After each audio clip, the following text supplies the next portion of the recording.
are the sons and daughters of the soul. We are resilient and forever forward-thinking.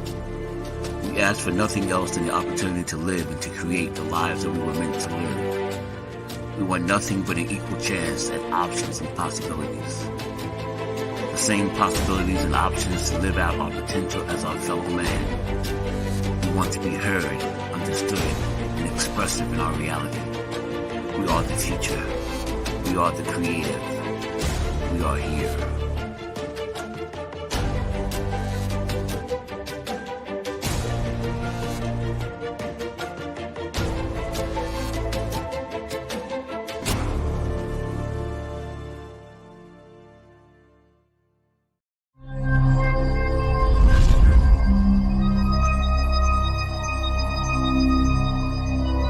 This is Kia Rogers, and you're listening to Urbanology with my dad, Tony Rogers, on WHCR 90.3 FM New York.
Good afternoon.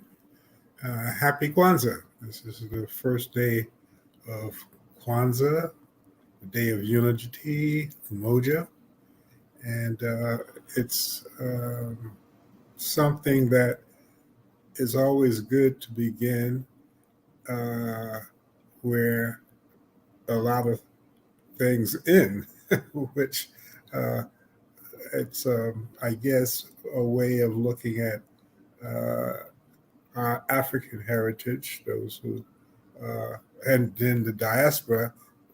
Technically, we're all from Africa, but the black and brown and people who were brought over by the ships.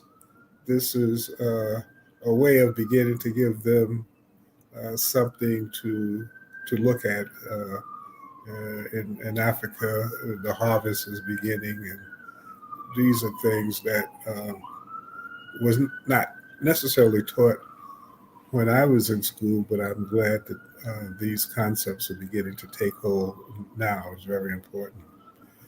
And speaking of Kwanzaa and cultural and diaspora, I'm proud to have as a guest today a person who has spent a lot of time allowing for people and providing an avenue for individuals from the diaspora to express themselves in the culturally rich area of East Harlem. So please welcome Melody Capote, the executive director of CCCADI, ADI, the Caribbean Cultural Center for the African Diaspora Institute. Thank you, Tony. Thank you for having me. You got it. But thank you for taking time out of the holiday to allow for people to know about CCCADI. Thank you. Thank you for having me on. Happy holidays. Well, same to you. And wow, it looks sunny where you are. Anyway, the bottom line is that you look bright and chipper, so that's always a good way to start our conversation. So first, tell us a little bit about yourself. I learned a little bit, so I know we know a lot of people from the beginning. Yeah. And about the cultural center, which is sometimes one of the best kept secrets in East Harlem. But please give us a little bit of information, Melody. Well, thank you. Thank you for having me on. As you noted, I'm Melody Capote. I'm the executive director of the Caribbean Cultural Center African Diaspora Institute, based in East Harlem now. We were founded in 1976. So we've got almost a 48-year history under our belt, founded by Dr. Marta Moreno Vega. And the intent of the center always has been about celebrating the common thread we share as people of African descent. So as a Puerto Rican woman, and you noted that it was nice and bright, I'm actually spending my holiday in Puerto Rico with my children.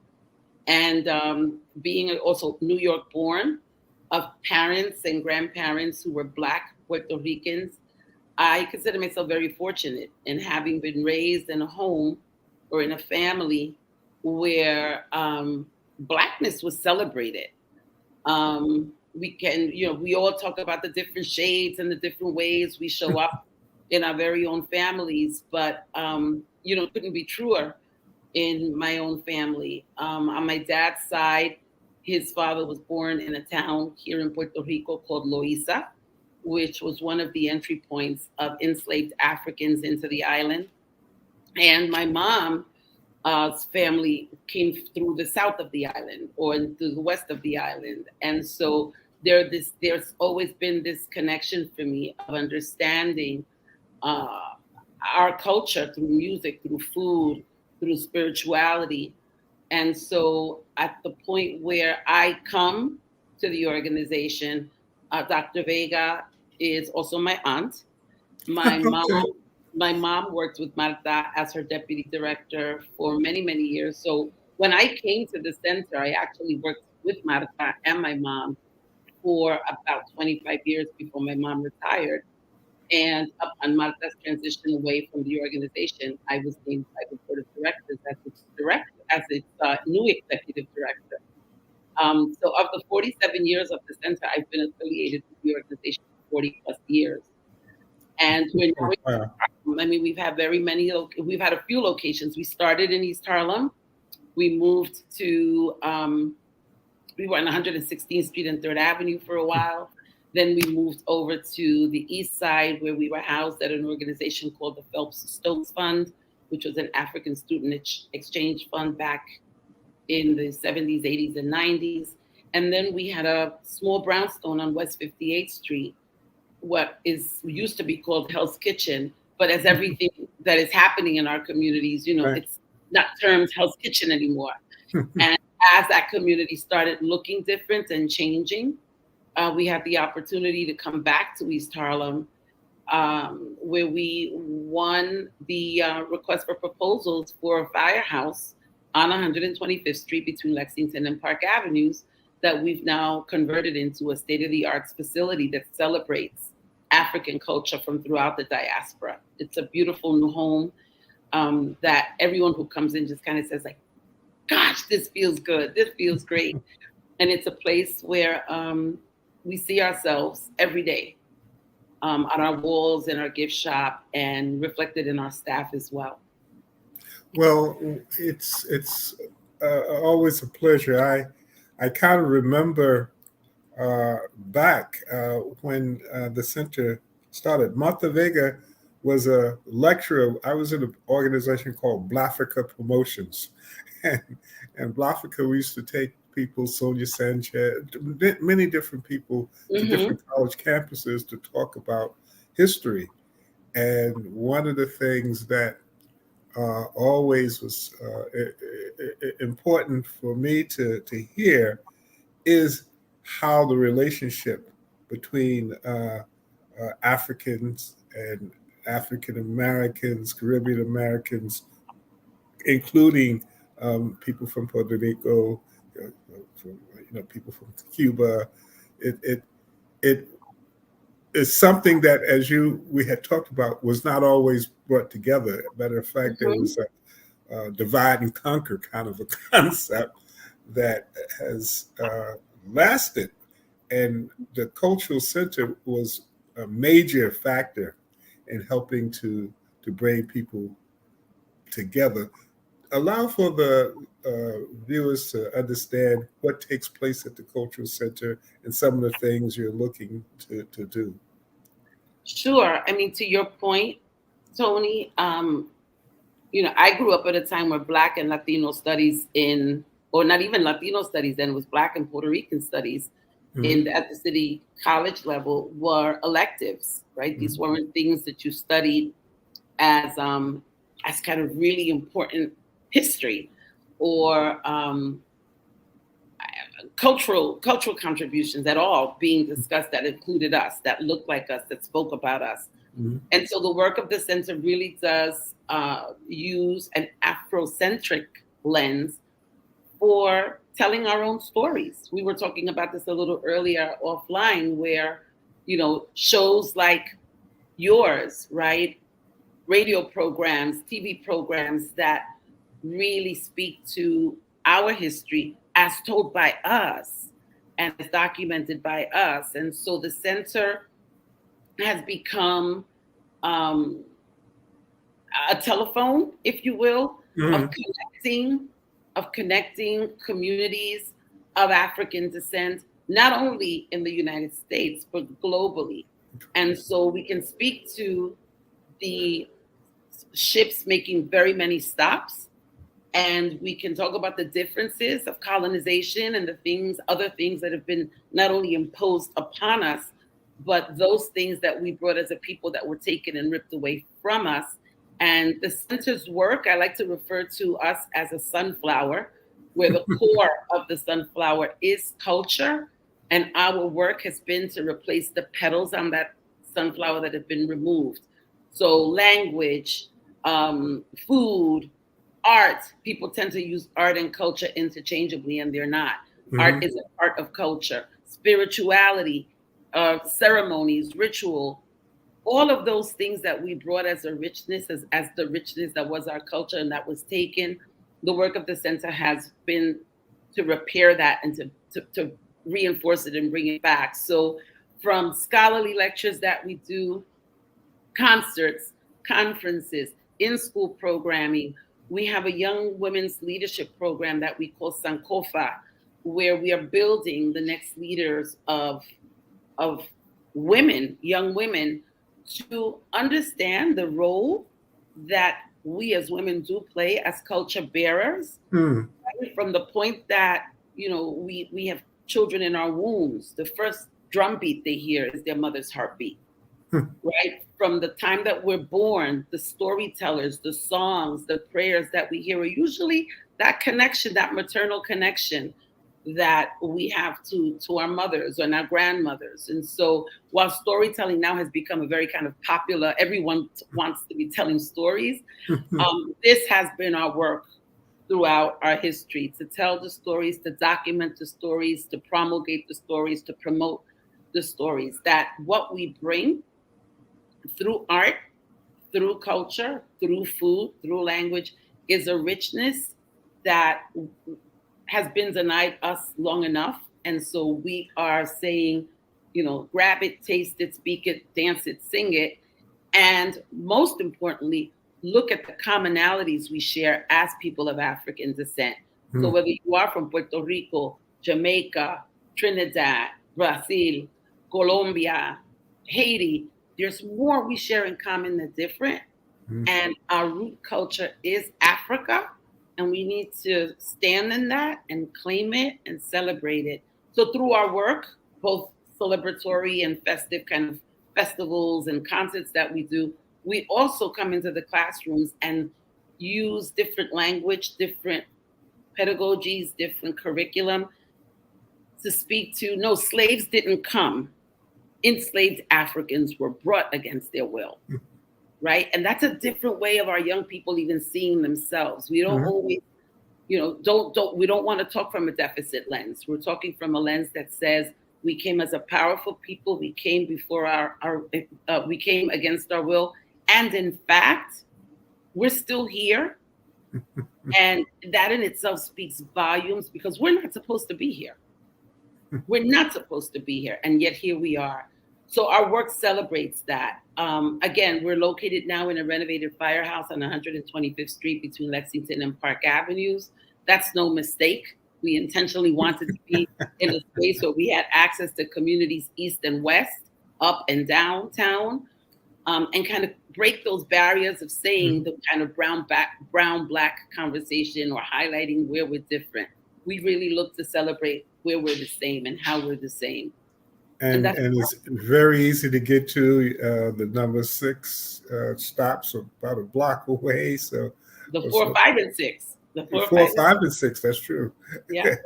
and 125th Street is beginning to change. When we started Harlem Week in '74, it looked a little like the South Bronx. The stores were vacant, and wow, 8th Avenue was a place that at night you were assigned to the police department as punishment because it was so dangerous. But things have changed. The more things change, the more they remain the same. And it's always important to have people like you, which is why I was looking at some of the things that was coming through the Harlem Tourism Board. And I got this, and I said, wow, it brought back so many memories. And I haven't seen the new space. I have to come and check that out. But what we're trying to do is, with the Tourism Board, is to connect 9, 10, 11, and 12. Those are the 4 community boards that make the greater Harlem area. And the idea is, if we kind of come together as the greater Harlem area, similar to the Greater Harlem Chamber of Commerce concept, but in the area of the tourism and hospitality industry, by coming together, we can strengthen ourselves, but have platforms now like Soul City and the Harlem Community News or WACR to articulate the things that we've been saying for a long time, but maybe not have had the voice to get to as many people as we would want to. But so proud to be able to have that relationship and to continue as we go into 2024, because you will hopefully be, when we start talking about moving into the different community boards, you're in Community Board 11. 11, yes. And so you're going to be the Harlem Tourism Board representative. Good. For Community Board 11. So whatever culture, whatever things that are happening that we need to focus on and what have you, we're going to use your organization to get the channel, to get the feeling, to get the understanding, because you represent what we've always been saying. So this is, and to begin to do it now as we move into, well, the first day of Kwanzaa is unity, and to 2024, this is a very interesting time, and all things happen for a reason. There's no such thing as a coincidence. Okay. Things happen when they're supposed to. So the spiritual connection, we're going to explore that a lot more. So we're going to really need your help to help us make sure. No, but this is why we're here, right? We're a resource to our community. We are making a very, very concerted effort to make sure that the partnerships that we create be real partnerships. That's a big reason we claim is the success of the center has been the collaborations and the partnerships we've built over time. You're talking about any of our work, right? This show, the media, institutions like the Apollo and Jazzmobile and Studio Museum. You're talking about institutions that are about empowering our communities. For most of us, for us, we are not-for-profit organizations, and we have to raise money each year to do what we do. And we go to both public funders, we go to the philanthropic community, different foundations to support the work that we do, you know, hoping that they'll support the work that we do. But we understand too that what we do for the funding world isn't popular. because you are talking about empowering Black communities, which historically have been underfunded and not encouraged to do what we do as an institution, the institution that we are as a cultural institution. Our mission says we're about equity, racial, and social justice. Make no mistake about it. That is the work of the center. We're not about art for art's sake. You come into our gallery, which you were asking, what do we do? We're actually getting ready for a new exhibition that opens in January. But our galleries and everything that happens within our space is based on justice. It's based on racial and social justice. And so when you come to our space, you're not seeing art for art's sake. The experiences that you view and feel in our galleries is an art of resistance. It's an art of survival. As I said earlier, we're not even supposed to be here, but the art is reflective of our communities and the fact that we are still here and that we will be here. And as we talk about Central Harlem and West Harlem and East Harlem, even that labeling and that segmenting. It's a division. That division, that's been done to us enough. We need to break those barriers. We have to see where we connect, how we connect.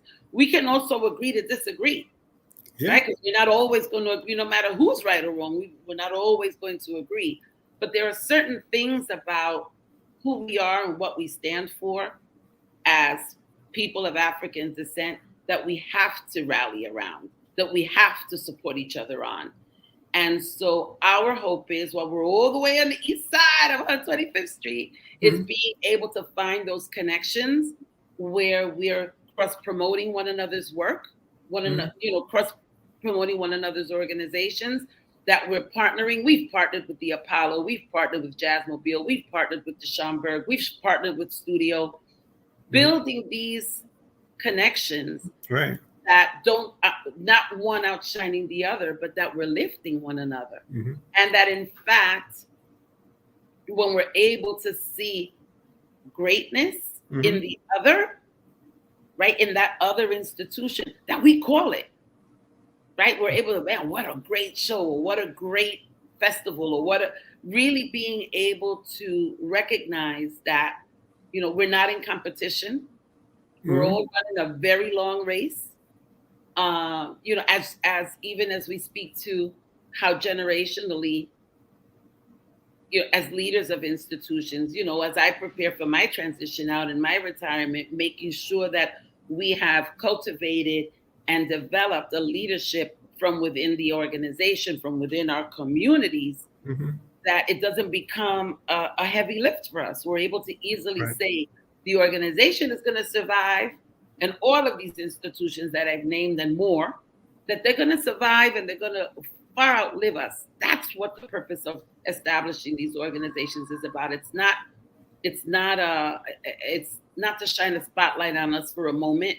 It's the long run. It's the passing of a baton and the passing of the baton and the passing of the baton, and really being able to support and lift one another in all that we're doing in this neighborhood, especially when you look at the way that Harlem is changing so very, very quickly with the new residents, as folks keep terming, that's the term I keep hearing when I'm in kind of these public spaces, the new residents that are coming into our communities. We have to support each other and make sure that we're protecting our— You're still here.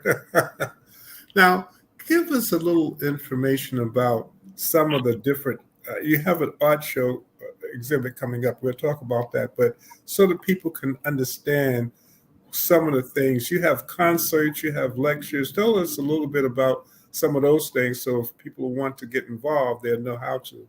Sure. First of all, we're always looking for volunteers. So if folks are interested in being a part of the organization, visit us at CCCADI.org. That's 3 C's, CCCADI.org, which stands for Caribbean Cultural Center, African Diaspora Institute. When you go to our site, you'll see a lot. I mean, since 2020, when everything became virtual, All of our programs have been intentionally designed to be online so that folks can visit the work we've done over the last 3 or 4 years.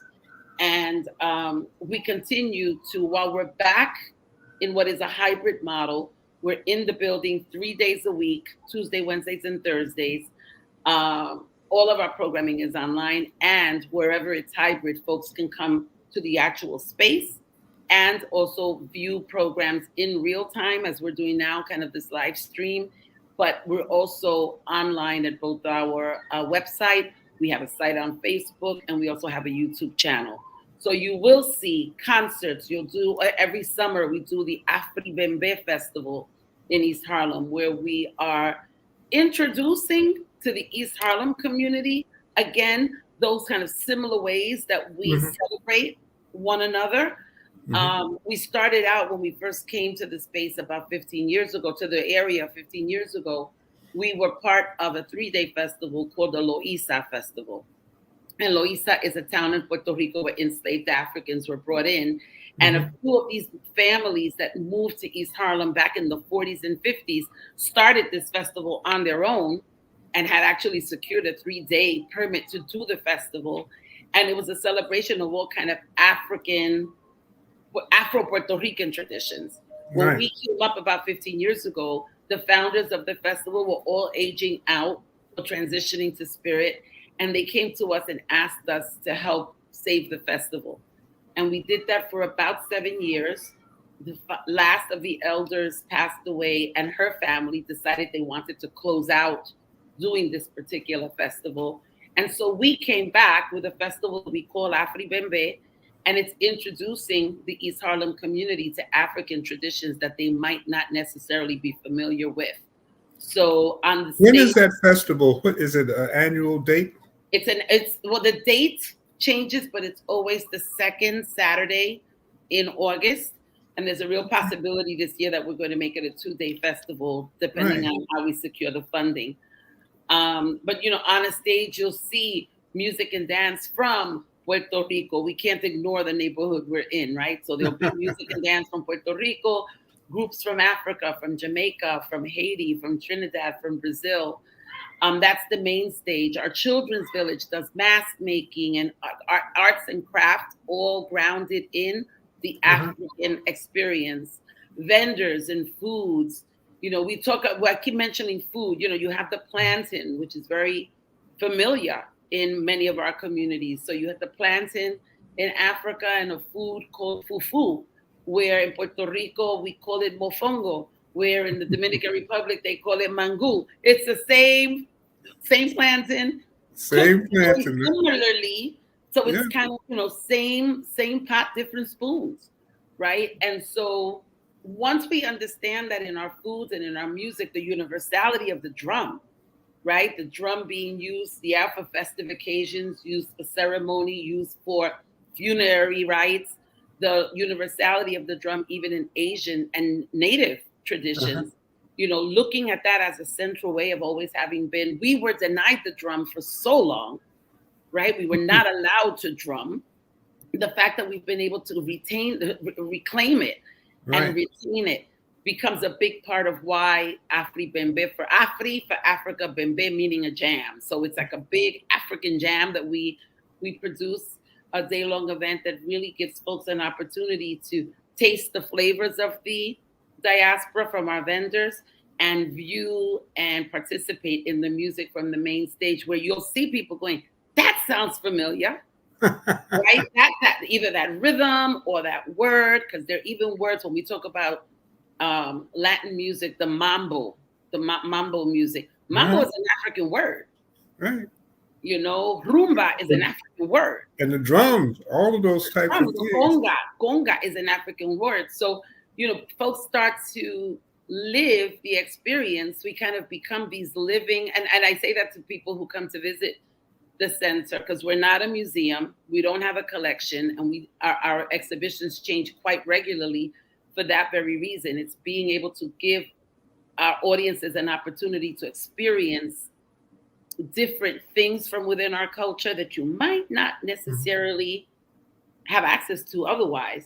when you have concerts, you have a theater. What's the seating capacity at this We point? do not have a theater. This is where we then, as I mentioned earlier, will partner with an Apollo Uh-huh. or the Aaron Davis Hall at City College, which Okay. for many, many years we thought was our theater because we were always producing events over there. Yes. We just finished 2 partnerships this year with Harlem Stage. We presented Pedrito Martinez earlier this year, and Uh-huh. just about 3 or 4 weeks ago, we had a program there in partnership with Harlem Stage where we presented a group from the Dominican Republic alongside a Haitian artist, DJ, who was doing world music. And it's important because even when you look at the island of Hispaniola, this island that is shared by both Haiti and the Dominican Republic, but there's Which is really one. conflict, right? Right. There's conflict and there's constant how we're different, and there's this boundary, this invisible boundary that's been drawn,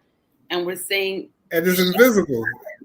I know at City College, I was part of the group that helped develop the Dominican Institute. And I know my first trip to the Dominican Republic was to develop a relationship. Yolanda Moses was the president, and she went to talk to some of the scholars in the Dominican Republic. And one night, we were driving, and the driver got out. He said, and he had the lights on, and he walked about, maybe about a couple of feet, and he says, "Do you know that I'm now standing in Haiti? You're standing in the Dominican Republic." yep. And it made so much sense of understanding that it was just because of the colonizers, one from Spain and one from France. There's this division of one island, which was, of course, Hispaniola. And there was a fear because obviously Napoleon was defeated. So, yeah, but then even that conditioning that happens to, white being right, and the lightening of skin, and the not right. wanting to identify with, right. Whether it's identifying or connecting to the motherland of Africa, or just being able to say, looking in the mirror and being okay with the fact that you are Black, right? But there's all this conditioning that has happened for years. And, the internal kind of, the colonized mind is a mess. What's happened in our own minds. That's true. About each other, really. Job well done. Job well done with colonization. I was just talking to my daughter. She did a paper, and I was saying, you got to include the Willie Lynch factor, because unfortunately, it was so brilliant that it's still happening. You don't need to have guns. You don't need to do that to control people. If you get their mind, once you have their mind, you control them. But we have to, one of the things, and I'm going to make a resolution, through the tourism board and through some of the things we were doing, because August, again, you talk about Halloween, but there's so many different festivals. But I would like for the tourism board to be, again, we're doing things with Africa, we're doing things with Ghana, but we don't always do things for East Harlem and try to create a situation where, people from Central Harlem have no idea of the culture and some of the things, some of the tourist related, some of the food, some of the things that are combining. And I think that's one of the benefits of the Harlem tourism and hospitality industry, is to begin to show that connection. Mm-hmm. The hotels and all of the stuff that are coming up. And I'd be interested in seeing what else some of those developers are doing on East Harlem. There was this saying that as 125th Street started to develop, they were pushing a lot of the people that they did not want further east. That's exactly what's happened. And I remember the community board, they were saying, well, sooner or later they're going to begin the river, because development is, moving and moving and moving.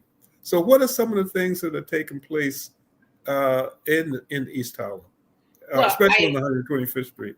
that you know Yeah, of? I think that you make a very good point. I mean, where are folks supposed to go?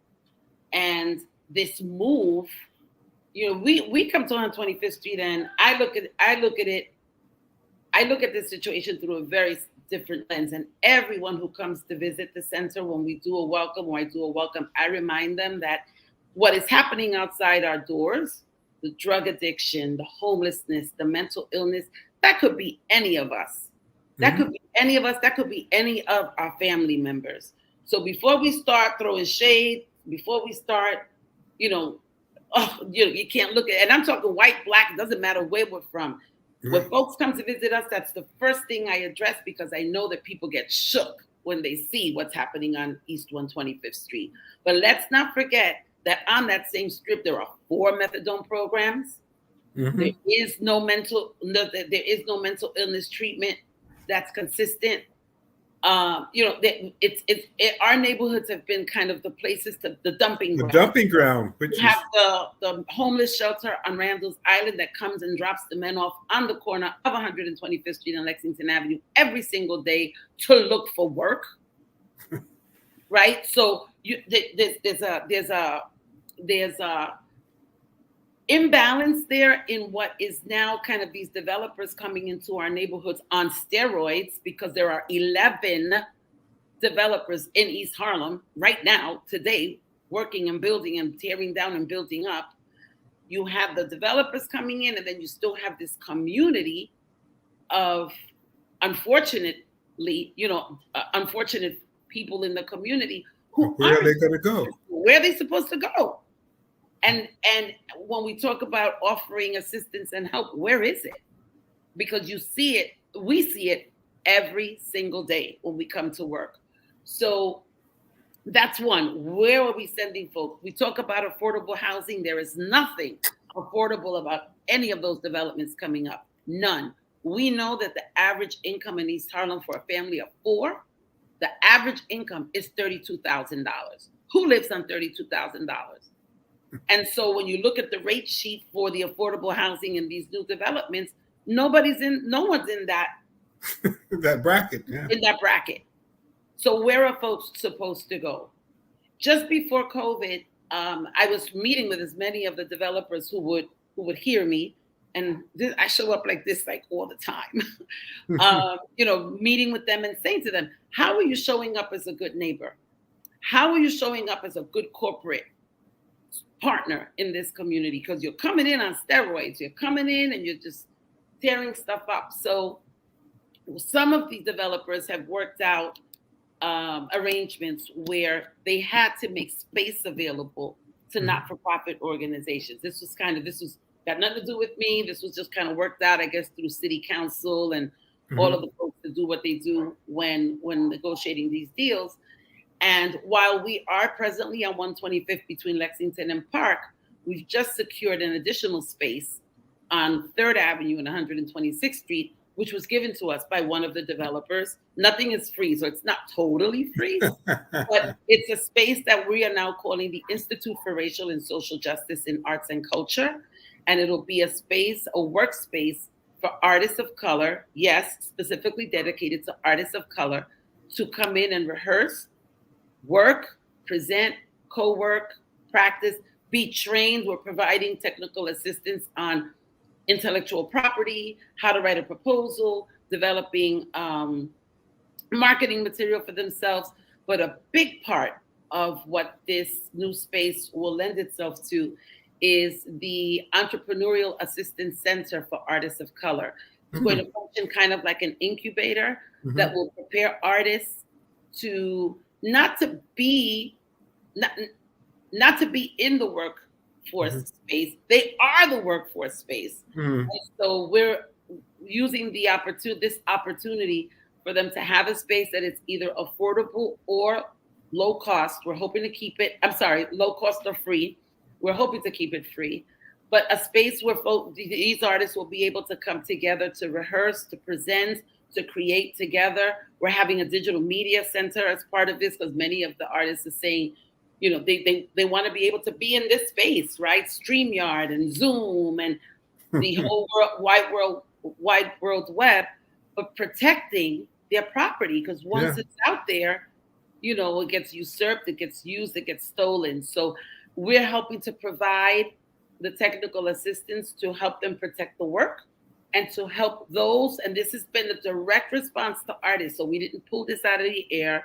This has been 3 years of work with about 230 artists who are saying, this is what I need. This is what I need. This is what I need. Some want to be able to come together and just rest, right? Just kind of be in safe space, in a safe space where they can just rest and be an artist. Because many are like, you know, I'm working on this application for a grant.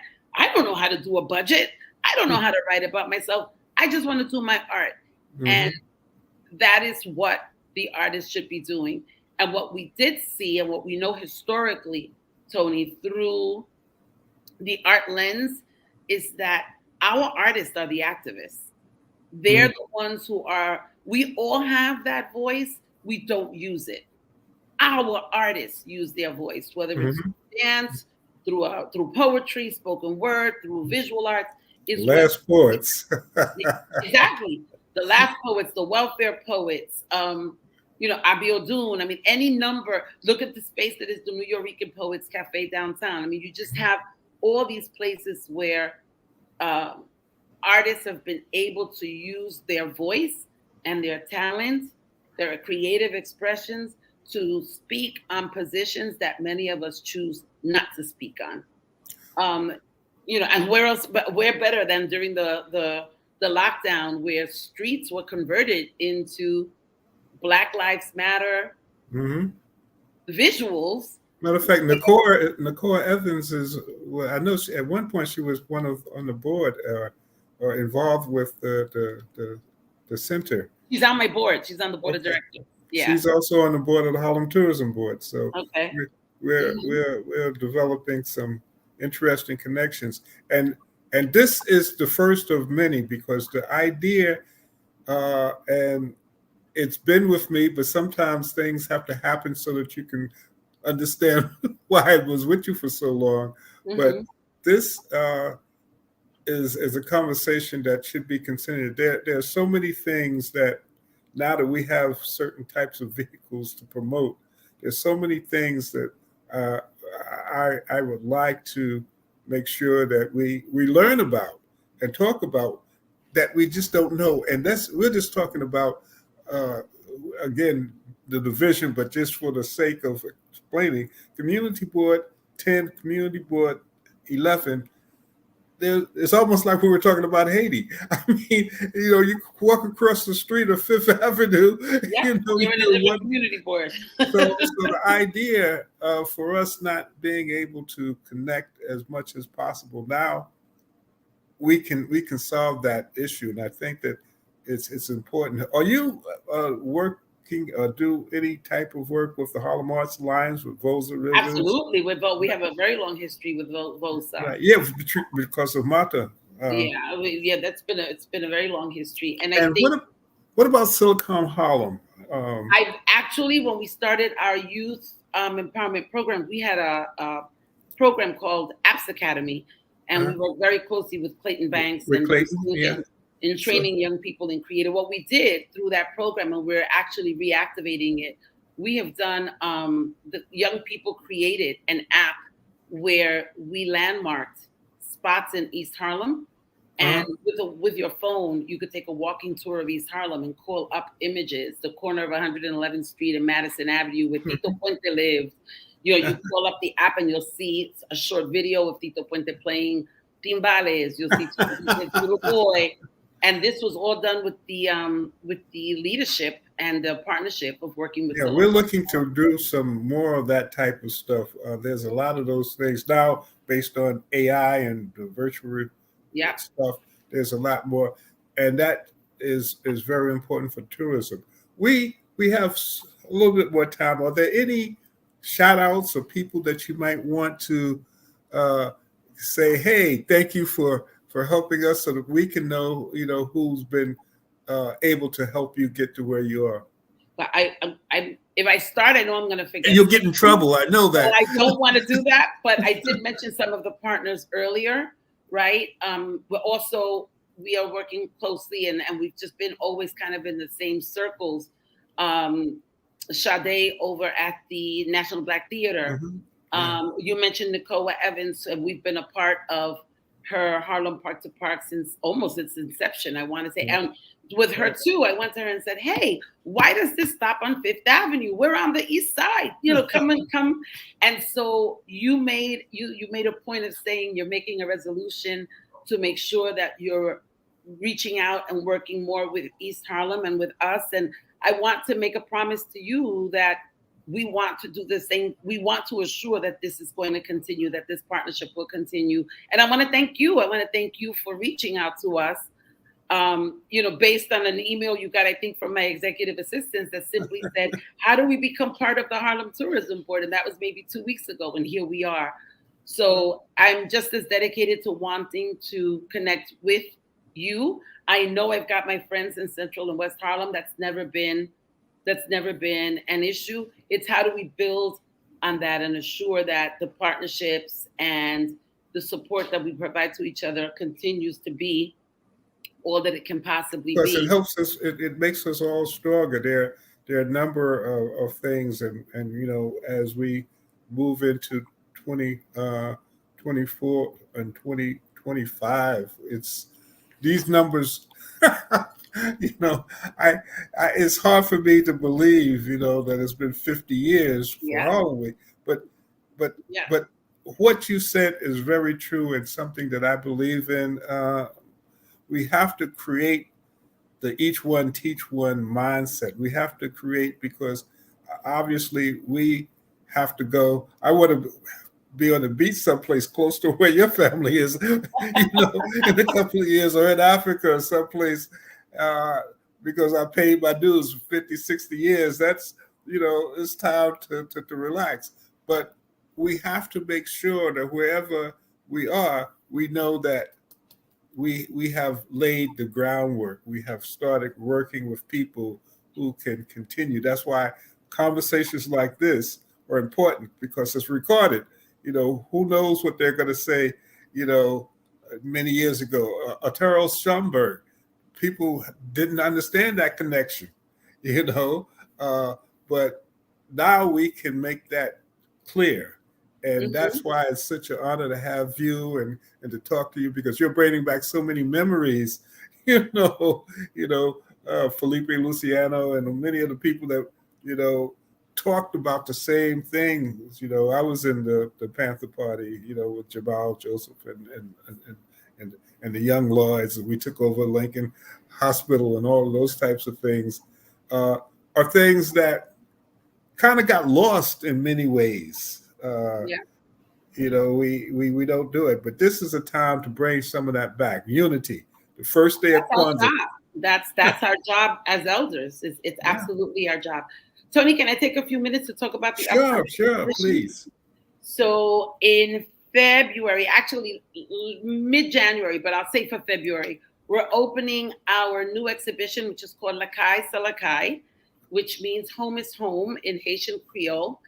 And it's the theme of the program is marking the 220th anniversary of Haitian independence. And we are looking at this as our theme, being integrated in all of the programming that the center does. So when we first opened at the Firehouse, we had an exhibition called Home, Memory, and Future.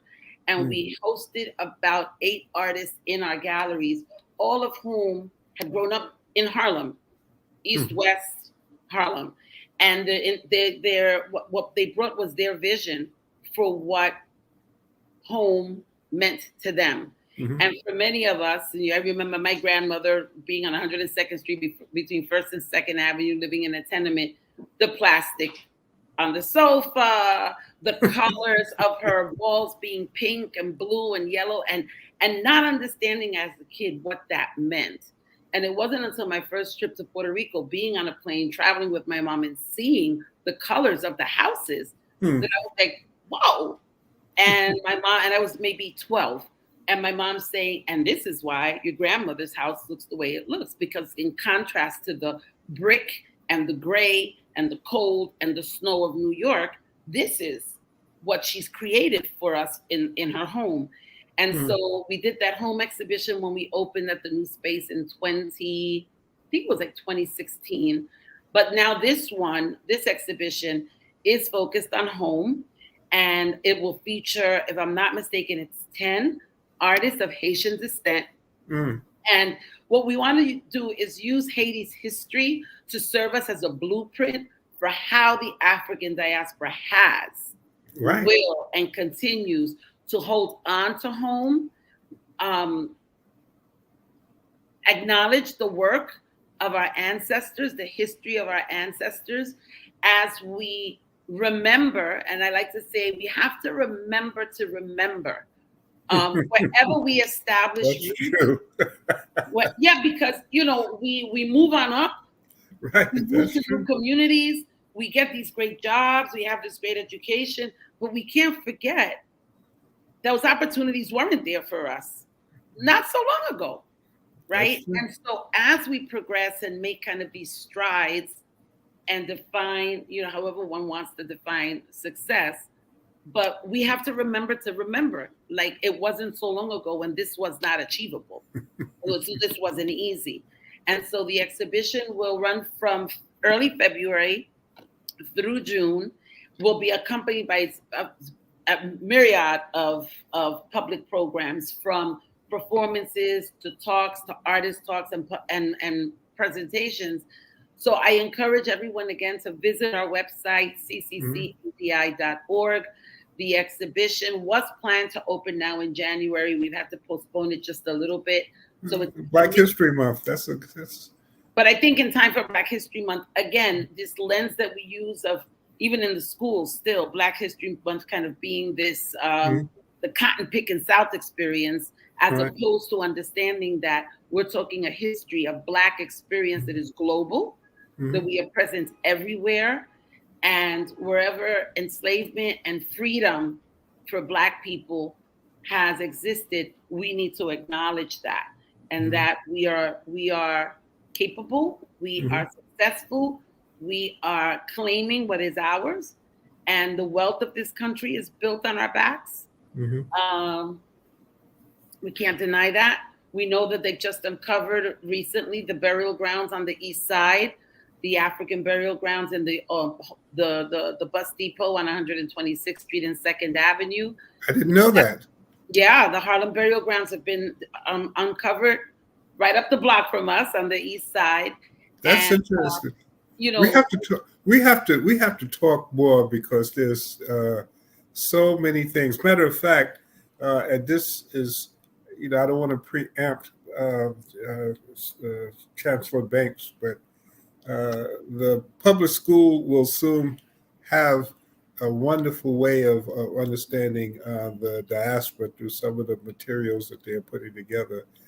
That will probably be announced around February. But wow, there's so many things that we need to talk about. We definitely want to talk about the Haitian exhibit.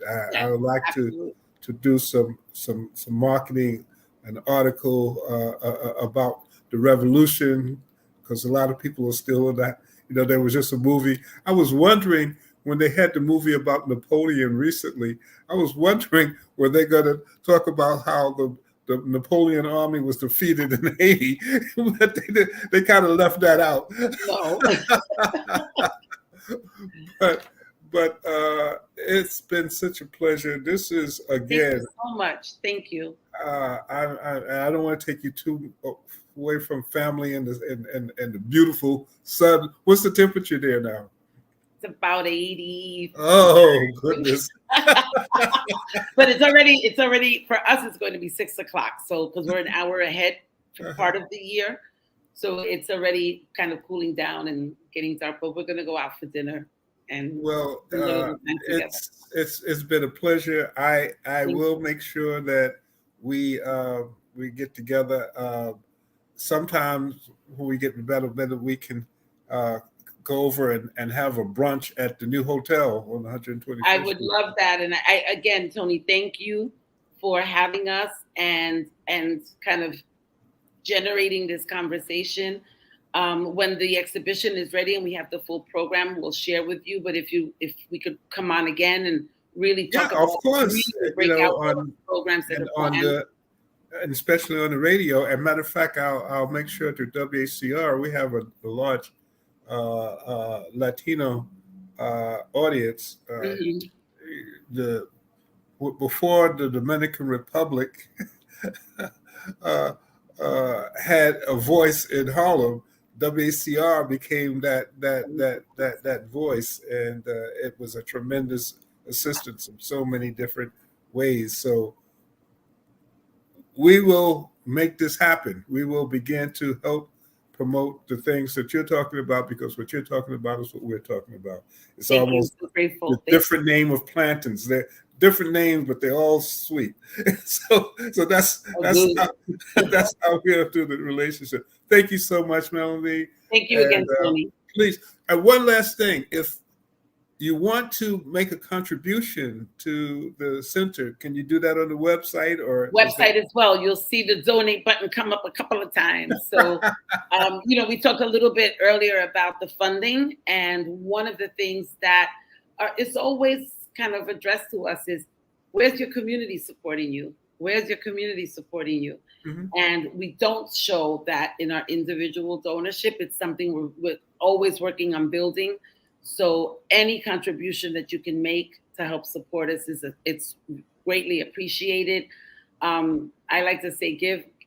It makes you feel good. So do give, and give what you can, and give as often as you can. So there are options for recurring gifts. And if it's your year ends, we're still close to the end of the year. If you'd like to make a year-end donation, visit our website and you'll follow the donate buttons and links to support what we do. And I hope you will. I hope you all will.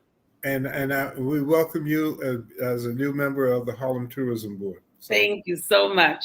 So have a great year. You too. And Happy New Year.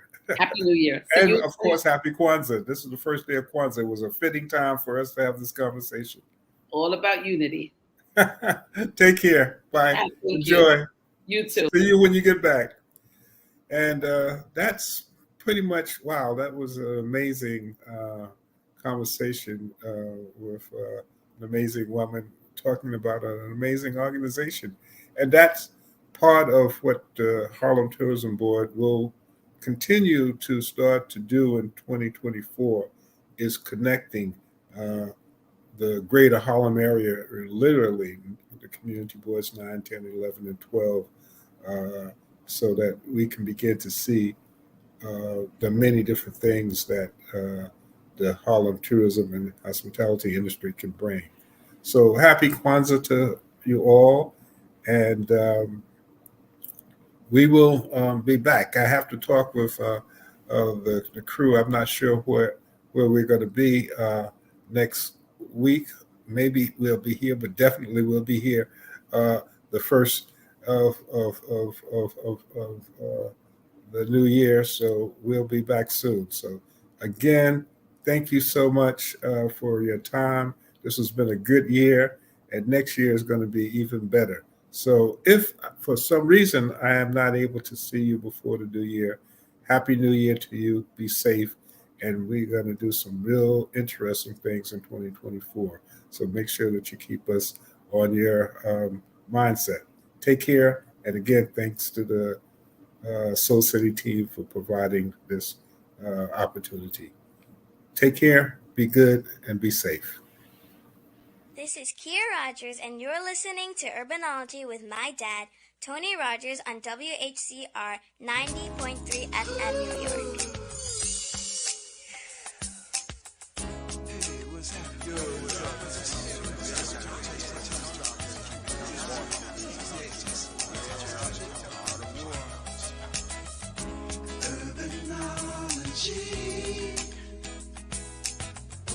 Urbanology.